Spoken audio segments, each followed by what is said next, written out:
Fertiliser medicine ఇవన్నీ లెక్క చేస్తే చాలా 3-4 కోట్ల ఇందాక జెడ్పీటీసీ ప్రభాకర్ గారితో చెప్పినట్టు అట్లా నిధులు శాంక్షన్ చేయడం జరిగింది. నేను ప్రజలలోనే ఉన్నా, ప్రజలతోనే ఎప్పుడు ఏ సమస్య అడిగినా కూడా సాల్వ్ చేసుకుంటూ పోతున్నాను. అంత సమస్యలు అంటే 50-40 చేర్చుకొని ప్రతి దగ్గర రెస్పాండ్ అయితేనే వస్తున్నాము, ప్రజలలో ఉన్నాము. కాబట్టి ఈరోజు గత ప్రతిపక్షాలు మనల్ని విమర్శిస్తుంటే మనం చూస్తూ ఊరుకోకుండా మన టాలెంట్ కూడా చూపించాలి. మన కార్యకర్తలు సీనియర్ నాయకులు చాలా స్ట్రాంగ్ ఉన్నారు కాబట్టి ఇలాంటి చిన్న సమస్యలు ఏమైనా కూడా మీరు పట్టించుకోవద్దు దయచేసి. ఎందుకంటే మనకు కూడా ప్రెసిడెంట్ తీసుకోవాల్సిన అవసరం ఉంది. ముఖ్యమంత్రి గారు మన నమ్మి ఈరోజు టికెట్ అనౌన్స్ చేసినందుకు నిజంగా మనకు కూడా ఆయన నమ్మకాన్ని అమలు చేయకుండా మీరు కార్యకర్తల కృషితో తప్పకుండా ఈసారి విజయం అత్యధిక మెజార్టీతో సాధించాలి. మీరు కూడా మొన్న ఎంపీ ఎలక్షన్ లో రేవంత్ రెడ్డి గారిని గత ప్రభుత్వంలో ఎన్నో కేసులు అవమానాలు భరించి డబ్బు లేకున్నా కూడా మీరు ఎదిరించి మీరు కష్టపడి బాగా పోరాడి కార్యకర్తలు కృషి వల్లనే ఈరోజు రేవంత్ రెడ్డి గారు అప్పుడు ఎంపీ అయి ఇప్పుడు సీఎం అయినారు. కాబట్టి ఇది మీ కష్టమే. నిజంగా చెప్పాలంటే నాయకులు మాకంటే ఎక్కువ మీకే కృషి ఎక్కువ కాబట్టి ఇలా కింద కూర్చున్న వాళ్ళు ఎక్కువ మీకే ఎక్కువ టాలెంట్ ఉందని అన్నారు. కాబట్టి నిజంగా అట్లా ఫీల్ కాకుండా దయచేసి చిన్న ఏ పట్టించుకోవద్దు. చాలా వరకు మనం హార్డ్ వర్క్ చేయాలి. ఇంకా టైం లేదు, మనం 20 రోజులు ఎక్కువ పెట్టుకోవాలి, నెల రోజులు ఉన్నప్పుడు 25 రోజులు ఎక్కువ పెట్టుకోవాలి. ప్రతి ఒక్కరు డోర్ టు డోర్ క్యాంపెయినింగ్ లో ముందుండాలి. ప్రతి ఒక్కరు ఇంటింటికి ఒకసారి 2 సార్లు కాదు 3 సార్లు తిరగాలి.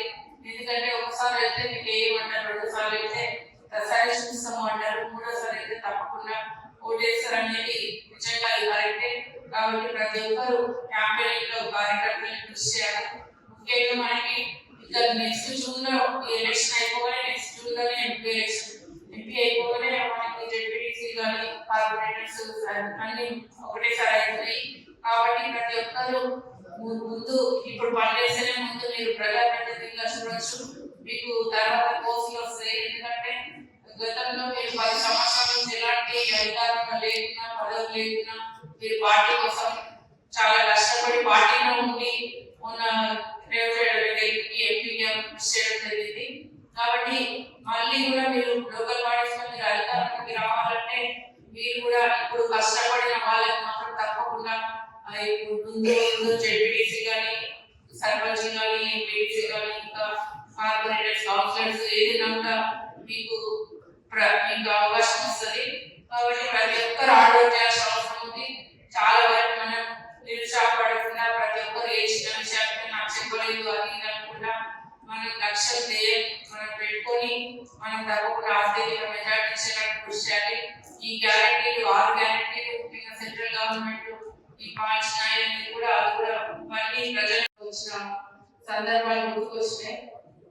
ముఖ్యంగా ఈసారి జడ్పీ చైర్పర్సన్ గా ఉన్నప్పుడు ఈసారి జాతర కూడా చాలా మంది నిధులు కేటాయించి ప్రతి జాతరకి ఇబ్బంది అవుతుంది జనాల కోసం అంటే ప్రతి జాతరకి 50 లక్షలు ఇచ్చి ప్రతి సంవత్సరం 2006 నుంచి 2019 వరకు ఇవ్వడం జరిగింది, ఫండ్స్ ఇవ్వడం జరిగింది. అంటే జాతర ఖర్చుల కోసము అంటే ఇచ్చి చెప్పుకోదు కానీ దేవుడి దగ్గర కూడా చెప్పుకోవడం లేదు. కానీ ఈ మధ్య ఏమైందంటే చెప్పుకోకపోతే తెలుస్తలేదు. కాబట్టి మీకు కూడా మరొకసారి గుర్తు చేసిన గతంలో ఈసారికి 25 లక్షలు 30 లక్షలకి గెస్ట్ హౌస్ కోసం అడిగితే వాళ్ళందరూ పూజలు వచ్చి మాకు గెస్ట్ హౌస్ లేదు, పండుగ జాతర కష్టం అవుతుందంటే అక్కడ గెస్ట్ హౌస్ కూడా ఇవ్వడం జరిగింది 30 లక్షలు. కాబట్టి ఇంకా ఇట్లా చెప్పుకుంటూ పోతే చాలా ఉన్నాయి. కాబట్టి నేను మేడ్చల్ కాన్ఫరెన్స్ దగ్గర పెట్టుకుంటే ఈసారి మండల 75 లక్షల సమస్యలు చాలా ఉన్నాయి. గత ప్రభుత్వంలో రేవంత్ రెడ్డి గారు ఇష్టంగా అన్ని ఉద్యోగాలు ఇవ్వడం అనేది మామూలు విషయం కాదు. ఇంకా 100 రోజులలోనే స్కీమ్స్ కూడా ఇంప్లిమెంట్ చేయడం జరిగింది. మిగతా కూడా తప్పకుండా త్వరలోనే ఇంప్లిమెంట్ చేస్తారని ప్రజలకు తీసుకెళ్లి మీరు ఇవన్నీ ఎక్స్ప్లెయిన్ చేస్తూ మేము అందుబాటులో ఉంటామని చెప్పండి. ఇక్కడ బీజేపీ లేదు, ఇక్కడ కాంగ్రెస్ గవర్నమెంట్ ఉంది. కాబట్టి అభివృద్ధి ప్రజలకు తీసుకెళ్లి మీరు హైయెస్ట్ మెజార్టీ తీసుకొచ్చే విధంగా మీరు కృషి చేస్తే తప్పకుండా రానున్న కాలంలో మీకు ఫ్యూచర్ లో మళ్ళీ లోకల్ బాడీ సెలక్షన్స్ ఇవన్నీ ఉపయోగపడతాయి. కాబట్టి మీరు కూడా డోర్ టు డోర్ క్యాంపెయినింగ్ చేయండి.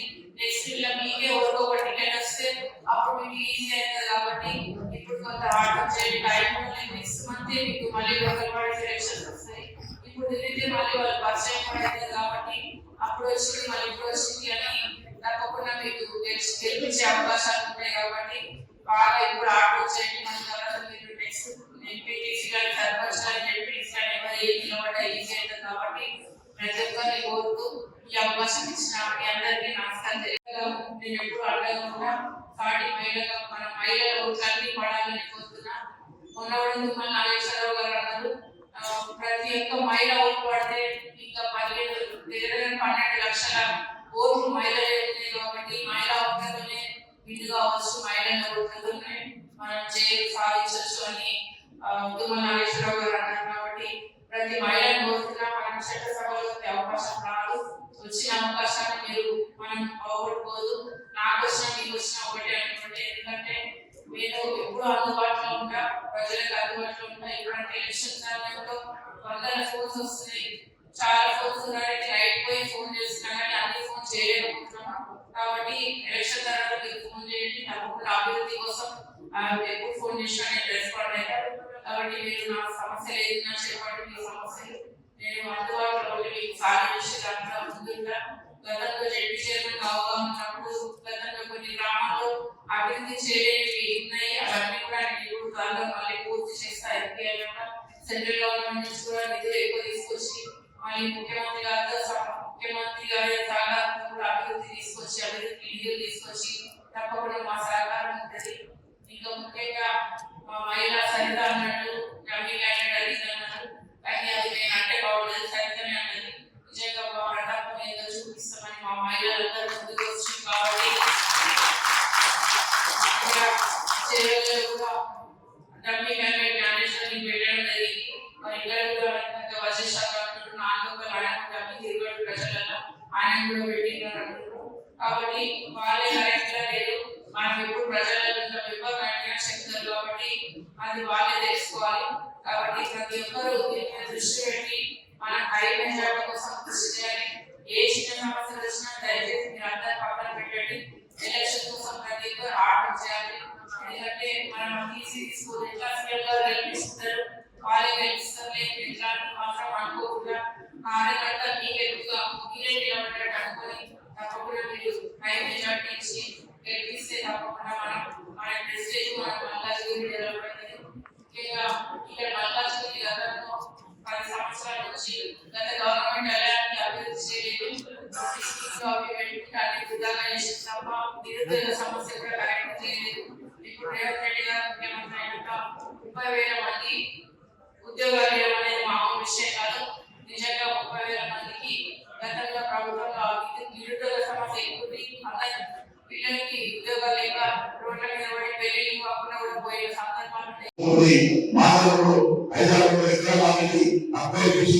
అదేవిధంగా మరి గవర్నమెంట్ కూడా అప్లై చేయాలని ఆలోచనతోని ప్రభుత్వం ఉండేది కాబట్టి ఇండస్ట్రియల్ సంబంధించినటువంటి కొన్ని కార్యక్రమాలను తీసుకొచ్చినట్లయితే అభిప్రాయం పెట్టుకుంటుందని అనేక సందర్భాలు చెప్పినారు. కాబట్టి మన ప్రాంతంలో ఉండేటువంటి యువకులు కూడా మంచి అవకాశాలు ఉంటాయి. ఆ విధంగా ప్రచారం చేయవలసిన అవసరం ఉంది. ఇంకో ఈ సమాజం ఏర్పాటు చేస్తున్నాం కాబట్టి ఇక్కడ కార్యదర్శులు ఇక్కడ ప్రజలు మేము పోగానే మీరు ప్రత్యేక సమావేశం ఏర్పాటు చేసుకుని ఈ ప్రాంతాన్ని నామినేషన్ ఏ గ్రామం నుంచి గ్రామాంతరాలని ఆలోచన చేసి ఒక వర్క్షీట్ తయారు చేసుకున్నట్లయితే ఆ వర్క్షీట్ ప్రకారం ప్రతి గ్రామంలో ప్రతి సమావేశం ఏర్పాటు చేసి ఇంటిని ప్రచారం చేసుకోవడానికి అవకాశం ఉంటుంది. దయచేసి పార్టీ అధ్యక్షుడు వర్కింగ్ అధ్యక్షుడు ప్రత్యేకంగా సమావేశం అక్కడ ఉండే సర్పంచులు కానీ అక్కడ ఉపయోగించులు కానీ అక్కడ కౌన్సిలర్ కానీ మిగతా ప్రజలందరినీ సమీకరించుకుని ఈ ప్రోగ్రాం తయారు చేసి మొట్టమొదటిగా ఈశాన్య ఉన్నటువంటి అధ్యయనం నుంచి సాధ్యవచ్చుగా వస్తాము. అదేవిధంగా అక్కడ నుంచి స్టార్ట్ చేసినట్లయితే ప్రజాప్రతినిధులు మన ప్రజలకు అవకాశం ఉంటాయి. ఆల్రెడీ వ్రతాలు కూడా వచ్చినాయి. ఇంకా వ్రతాలుగా వచ్చేసరికి అవకాశం ఉంది. తప్పకుండా మీరందరూ కూడా కష్టపడితే మన కష్టపడి మనం చేస్తున్నాం. అవకాశం ఉంది కాబట్టి తప్పకుండా ఈ గెలుపును మనం గెలిపించి మరి ముఖ్యమంత్రి రేవంత్ రెడ్డి గారికి గెలిపించేటువంటి కార్యక్రమాలు ఏర్పాటు చేస్తున్నామని ఇప్పుడు కూడా రేవంత్ రెడ్డి గారిని ఇట్లనే గెలిపించి మనం పార్లమెంట్ పంపిస్తే మరో రోజు మన రాష్ట్రానికి ముఖ్యమంత్రి అయింది. ఈ రోజు అదే పరిస్థితి మా జిల్లా సుఖం వచ్చింది. శ్రీకాంత్ గెలిపిద్దాం మరి పంపించే బాధ్యత మనందరూ కూడా ఉంది. మరి కేటీఆర్ మన నోటికి వచ్చి పిచ్చాపాటి మాటలు మాట్లాడినట్టు మనకు తెలిసింది. మన క్యాండిడేట్ అంతా గమ్మి క్యాండిడేట్ కదా, ఆయన దిమాగ్ ఉండాలి కదా. మంత్రి ఇచ్చినటువంటి 4,000 లాంటి నువ్వే మంత్రి ఇస్తావు కదా, మొన్న అసెంబ్లీ కూడా మంత్రి ఇస్తావు కదా. అంటే ప్రతి మూడని ఇచ్చిన రంగారెడ్డి జిల్లాగా దమ్ములంగానే మాట్లాడే కదా మంత్రి ఇస్తావు. అంటే దిమాగ్ లేదా? పార్టీ రద్దయిపోయిందని, టీఆర్ఎస్ పార్టీ రద్దయిపోయిందని పిచ్చిరేసి మాట్లాడుతున్నాడు. గమ్యంతో మన పార్లమెంట్ లో ఉన్నటువంటి దిమాగ్ ప్రతి ఒక్కరు తెలుస్తారా? మరి ఆయన దిమాగ్ మాట్లాడుతున్నాడు. సునీతా మహేందర్ గారిని 2 సార్లు ఉమ్మడి రంగారెడ్డి జిల్లాలో మరి 2 సార్లు ఆమె జిల్లా పరిషత్ చైర్మన్ అయింది. ఆమె గమ్యంగా ఒక్కసారి ఆలోచించుకోవాలి. నీ పార్టీ ఎట్లా అయిపోయింది. నీ పార్టీలో కూడా విశ్వనాథ్ కూడా అమరావతి కూడా పోతారు. ఏ పార్టీలో తీసుకున్న వ్యక్తులు ఇద్దరే మిగులుతారు. అది కేసీఆర్ కేటీఆర్.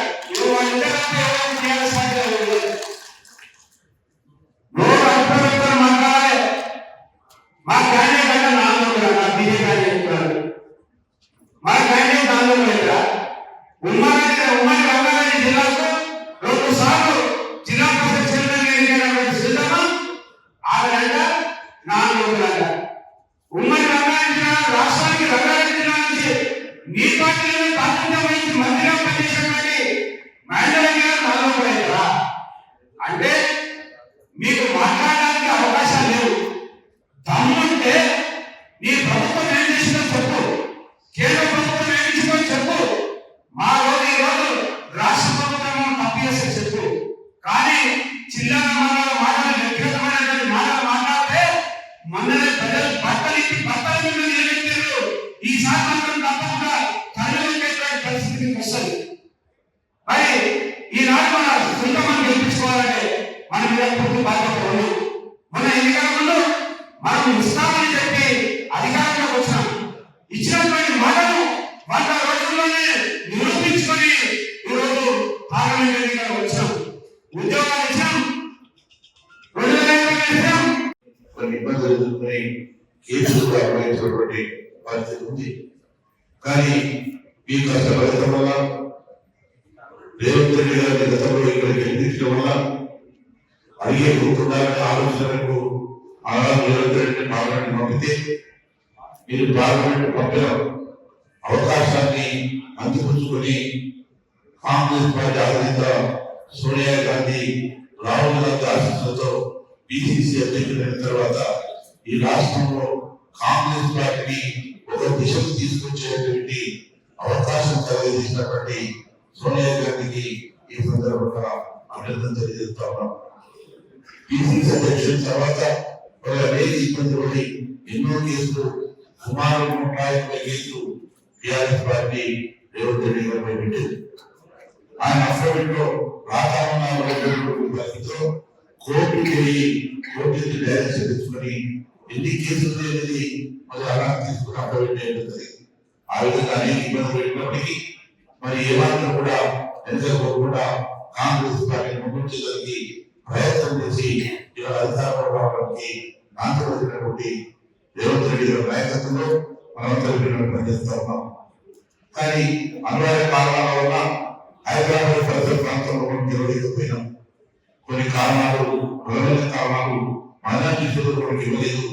మన సెక్టర్స్ ఉన్నటువంటి వారు ఏలేదు, బిల్డర్స్ ఉన్నటువంటి వారు ఏలేదు. అందువల్ల మనం ఓడిపోయినాం. మనమైతే దగ్గరికి వచ్చి కూడా ఓడిపోయినాం. 30-32 వేల.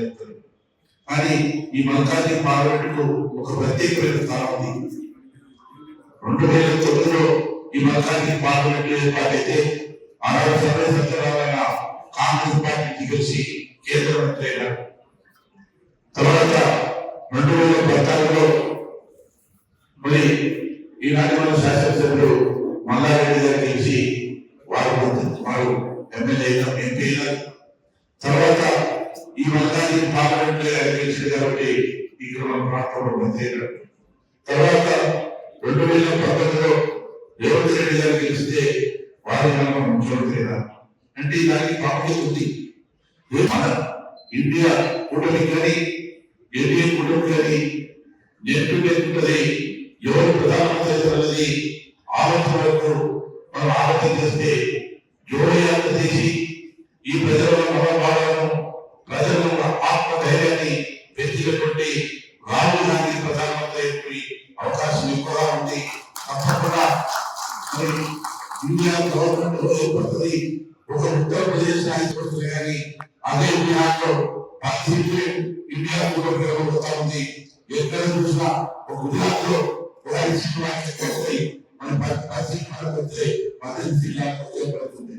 కానీ సౌత్ ఇండియాలో కూడా మహారాష్ట్ర 15 సీట్లకి 145 సీట్లు ఉన్నటువంటి సౌత్ ఇండియాలో 15 సీట్లకి ఉపయోగపడాలి.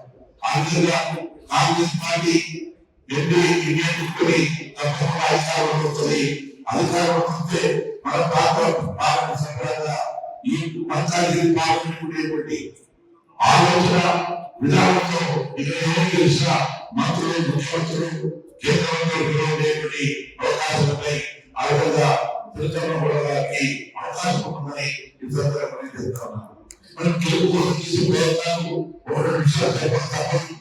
మనకు ముఖ్యమంత్రి గారు ఆనాడు మహేష్ సభలో సోనియా గాంధీ ఇచ్చినటువంటి 6 గ్యారెంటీలు ఏ విధంగా అమలు చేసి ఒకసారి మనం నీటి పోతా ఉన్నా. మరి కాంగ్రెస్ కుటుంబ సభ్యులకు మరోసారి హ్యాట్సాఫ్ తెలియజేస్తా ఉన్నా. 10 సంవత్సరాలు ఎన్ని కష్టాలు వచ్చినా తట్టుకొని నిలబడ్డారు. ఇప్పుడు కష్టపడ్డట్టయితే మనకు రిప్రజెంటేషన్ ఉంటుంది. మండలం ఉన్నాం. ఏ మండలం కూడా మనం మాటల్లో కాదు చేతుల్లో కూడా మాటలు చెప్తా ఉంటే సుధీరన్న చెప్తే జగన్ చెప్పాడు 2 ముచ్చట్లు చెప్పు పూసింగ్ అని.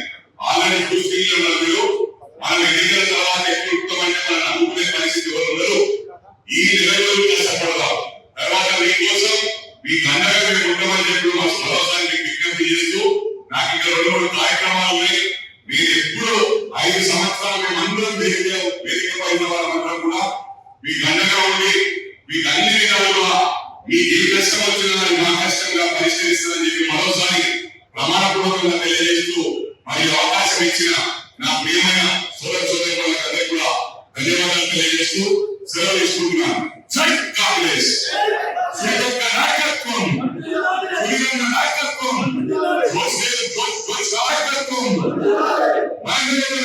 ఎందుకంటే ఈ రోజు పొద్దున్నే రామలింగేశ్వర స్వామిని దర్శించుకొని వారి ఆశీర్వాదాలు తీసుకొని సిద్ధిగా కీసర మండలంలోనే ఫస్ట్ మీటింగ్ మన సుందరమహేందర్ రెడ్డి గారికి ఏర్పాటు చేయడం చాలా సంతోషకరం. ఎందుకంటే కీసర రామలింగేశ్వర స్వామి ఆశీస్సులు తీసుకున్నారు ఎప్పుడు కూడా విజయం సాధిస్తారని నాకు పూర్తి నమ్మకం, విశ్వాసం ఉంది. అదేవిధంగా బాగా ఈ రోజు కార్యకర్తలు కూడా హాజరుకోవడం చాలా సంతోషం. ఎందుకంటే రానున్న రోజుల్లో ముఖ్యమంత్రి రేవంత్ రెడ్డి గారికి 2 కళ్ళు, ఒక కళ్ళు మొదలైతే 2వ కళ్ళు మల్కాజీ. ఎందుకంటే వారి గురించి ప్రాతినిధ్యం వహించింది కాబట్టి, మన ముఖ్యమంత్రి గారు కాబట్టి వారు ఎప్పుడైనా ఈ ప్రత్యేక దృష్టి మల్కాజీ పార్లమెంట్ మీద ఉన్నదో తెలియదు. అదేవిధంగా మన సుందర గారిని భారీ మెజారిటీతో మనం గెలిపించినట్లయితే మనకు నిధుల వద్ద ఈ మల్కాజీ కాన్స్టిట్యూన్సీ వస్తుందని తెలియదు. అదేవిధంగా మనం కూడా మన ముఖ్యమంత్రి గారిని ధైర్యంగా మనం కూడా సార్ పంపించిన క్యాండిడేట్ మేము కష్టపడి మేము గెలిపించాం కాబట్టి మా ప్రాంత అభివృద్ధి కూడా మీరు పక్కగా భాగస్వామ్యం కావాలి. అదేవిధంగా మా సెమీ అర్బన్ కాబట్టి కొత్త కాలేజీ వస్తుంది కాబట్టి నిధులు కూడా అత్యధికంగా అవసరం ఉన్నదని ప్రత్యేక కావచ్చు. అదేవిధంగా ఇంకా పాత పార్టీల విషయానికి వస్తే అది చచ్చిపోయిన పాము బీఆర్ఎస్ దాని గురించి ఎంత తక్కువ మాట్లాడుకుంటే అంత మంచిది. అదే ఇంకొక పార్టీ రాముడు మనకు కూడా రామే ఉన్నాడు. మనం రామభక్తులు కాదా? రామభక్తులే మాకు ఓటు వేయాలంటే ఇది భిన్న ప్రాంతం, అందరినీ విధించే ప్రాంతం కాబట్టి మనం కూడా సెక్యులర్ పార్టీ కాబట్టి అందరికి తెలియాల్సిందిగా ఇంటింటికి పోయి మన కార్యకర్తలు ఏ విధంగా వాళ్ళ గ్రామంలో మనం సెక్యులర్ అని చెప్పి కూడా మన ఓటాలను తెలియజేస్తూ మనం ఈ సుందర్ గారిని గెలిపించుకున్నట్లయితే మనకు ఈ ప్రాంతంలో నిధులకు కొరత తెలియదు. నాకు అవకాశం ప్రత్యేక ధన్యవాదాలు.